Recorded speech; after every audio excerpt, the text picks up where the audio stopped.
नमस्कार। आज चैत्र 9 2081 सालको दिन हामी साथीहरू चाहिँ यो तारकेश्वर नगरपालिका अन्तर्गत वार्ड नम्बर 3 मा रहेको यो तारकेश्वर मन्दिर घुम्ने उद्देश्यले घरदेखि नै अनि पदयात्रा गरेर यो भुवनेश्वरी मन्दिर हुँदै यहाँको गाउँले परिवेश परालका कुनीहरू देख्दै साथीभाइहरू हामी त्यहाँ हिँड्दै जाने क्रममा 5 माने भन्ने ठाउँको यो शालिग्राम छ। त्यहाँ बिचमा साथी स्टुडेन्टहरू पनि भेटियो, पुरानो स्टुडेन्टहरू महादेव मन्दिरमा यहाँ फोटोहरू खिचेको र साथीभाइहरूको सम्झनाको लागि पछाडि भिडियो क्लिपहरू पनि जोडेको छु। तपाईँले समय मिलेको अवस्थामा खण्डमा जोडेर समय निकालेर हेर्नु हुन अनुरोध छ। लाली गुराँसहरू पनि फुलेको देखियो है त। यस्तो अवस्था छ है, ट्याक्क यस्तो देखिन्छ। 5 मानेबाट तल फोटो खिच्दाखेरि अब भिडियोहरू छ।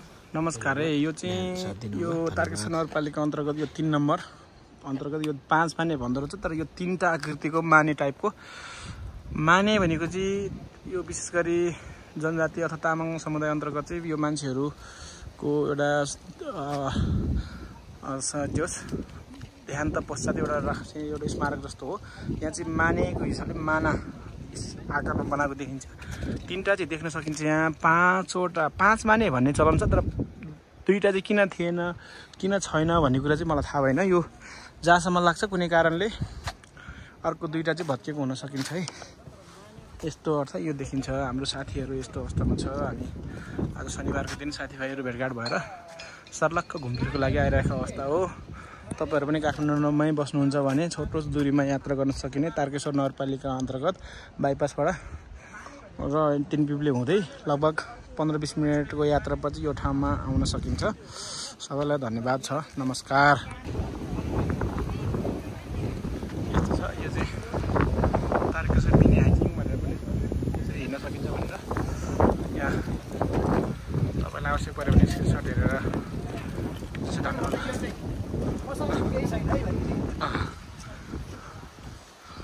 यस्तो अवस्था छ है हजुर। ल अब हामी यहाँबाट प्रवेश गर्दैछौँ है त।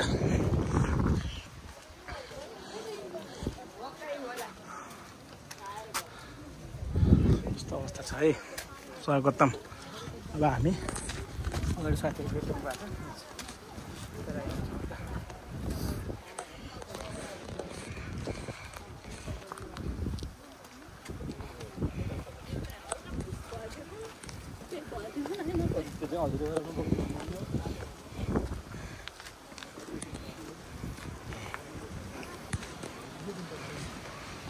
भाइ हाम्रो यात्रा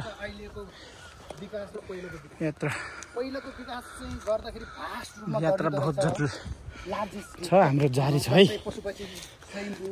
छोटो यात्रामा तपाईँ पनि यस्तो हाइकको अनुभव लिन चाहनुहुन्छ भने पदयात्राको एकदम छोटो ठाउँमा 3 पिप्लेबाट उकालो चढेपछि भुवनेश्वरी मन्दिरको दर्शन गरेर हल्का माथि आइसकेपछि यहाँ जङ्गलको छेउछेउबाट माथि यात्रा गर्न सक्नुहुन्छ है। यस्तो अवस्था छ।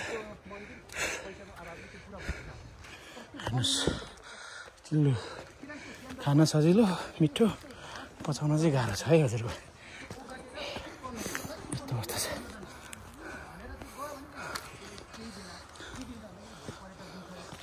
हेरेको हेरे हामी पनि हिँडेको हिँडे। यस्तो के हो तिम्रो नाउँ, हिमाल जस्तो रहेछ तिम्रो नाउँ। त्यहाँ त टेक्सो छ नि त, ठाडो छ। त्यही हो, सिडी हिँड्नु र टेक्सो हिँड्नु फरक छ नि फेरि धेरै।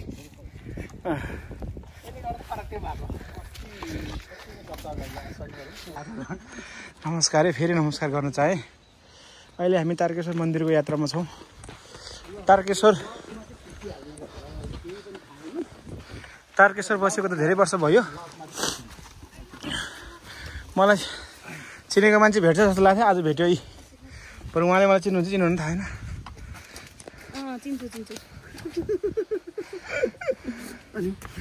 फेरि नमस्कार गर्न चाहे। यो तारकेश्वर मन्दिर जाने क्रममा बिचमा यस्तो ढुङ्गाहरू मिलाइरहेको छ। यो भनेको मान्छेहरूको विश्वास, आश, सम्झना हो यो चाहिँ। देउरालीमा कसम खाई माया लाउँछु भन्थ्यौ किन आएन भनेको यही हो हजुर। हेर्नुहोस् है यस्तो अवस्था छ है। गीत त अब मिलाएर बुझ्नु होला, मैले यसो प्रसङ्ग मात्रै जोड्न खोजेको हजुर।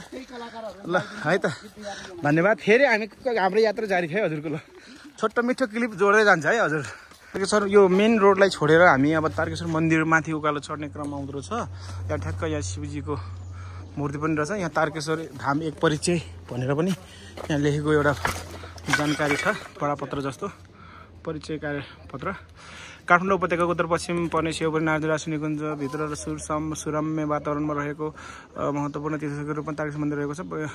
ऐतिहासिक 5 माने र जितपुर फेदीबाट ब्यारेक हुँदै पुग्न सकिने तारकेश्वर महादेव मन्दिरमा शिवरात्रि, जनै पूर्णिमा र नयाँ वर्षको दिन ठुलो मेला लाग्छ। प्राकृतिक सौन्दर्य यो एकदम छ। यसमा फुर्सदमा तपाईँहरूले स्क्रिनसट हालेर पढ्नु हुन अनुरोध छ है त। ल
यो तारकेश्वर मन्दिर नजिकैको यो ठ्याक्कै धारा हो।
खोजमा भन न अब जस्तो छ जस्तो भित्र है ल यो तारकेश्वर महादेवको अन्तिम हो यहाँसम्म है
यो गाउँ भन्दा देख्न सक्नुहुन्छ हजुरले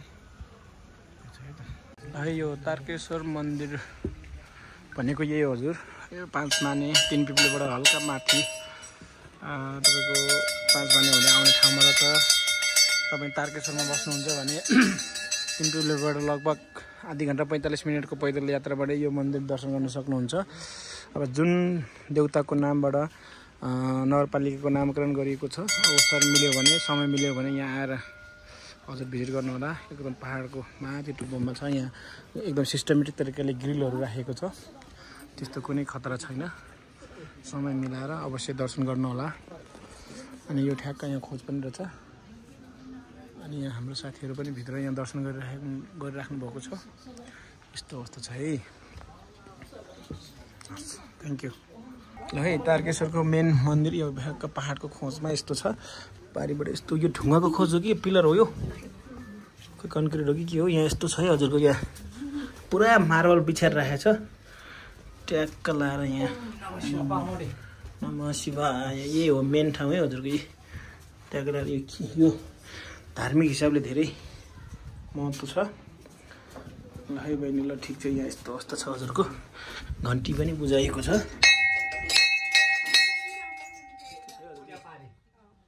यो ढुङ्गाहरूलाई पनि यहाँ तारकेश्वर 3टा ढुङ्गाको थोप्ला पनि रहेछ। मुनि चाहिँ यस्तो भिड छ है हजुरको। फेरि यहाँ हेर्नुहोस् है, यस्तो अवस्था छ है, यस्तो अवस्था छ है त। लाली गुराँसको सिजन त मलाई थाहा भएन। यहाँ रातो खालको, हल्का रातो रातो सेतो सेतो खालको लाली गुराँसको चाहिँ पनि छ है।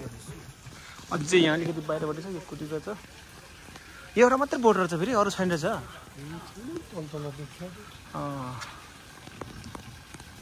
हेर्नुहोस् है साथी हो, आज नमस्कार है। गुराँसै फुल्यो मानै हरारा भन्यो यही है हजुरको। यस्तो मजाले फुलिरहेको छ। तर यो मैले उल्टोबाट फोटो खिचिरहेको छु, तल फोटो खिच्न सक्ने अवस्था छैन। यहाँबाट एकदम यस्तो अवस्था छ है। काठमाडौँको एकदम छोटो दूरीमा लगभग आधी घन्टा 45 मिनटको यात्रामा दर्शन गर्न सकिने तारकेश्वर महादेव मन्दिरको यात्रामा यस्तो रमणीय दृश्यहरू पनि देख्न सक्नुहुन्छ। तपाईँहरू पनि समय मिलाएर आउनुहोला। धन्यवाद। हेर्नुहोस् है, नमस्कार। फेरि यहाँ यस्तो छ, यस्तो यो बोट भनेको चाहिँ ऊ बेलामा प्लास्टिक नजमेको, प्लास्टिक नबनेको बेलामा तपाईँको यसैको पातहरू जोडेर घुम्टो बचाउन हो। घुम्टो भनिन्छ, तर अहिले चाहिँ रेनकोट घुम्की के भन्छ त्यसलाई, ठ्याक्कै नाम त हाम्रो विकास गरेको चाहिँ रेनकोट। अहिलेको फिलहालमा चाहिँ रेनकोट भन्छ होइन। तामाङ भाषामा चाहिँ छेर्को भन्छ। अब यहाँ नेपाली भाषामा ठ्याक्कै मलाई शब्द थाहा भएन। यसैबाट बनाउने है हजुरको। नेपाली नाम पनि मलाई थाहा भएन। थाहा हुने साथीभाइले कमेन्ट गर्नु होला। नजिकै फेरि यहाँ काफलको बोट पनि खतरा छ है हजुरको। ल साथीभाइ, ल है साथीभाइ, यो लाइक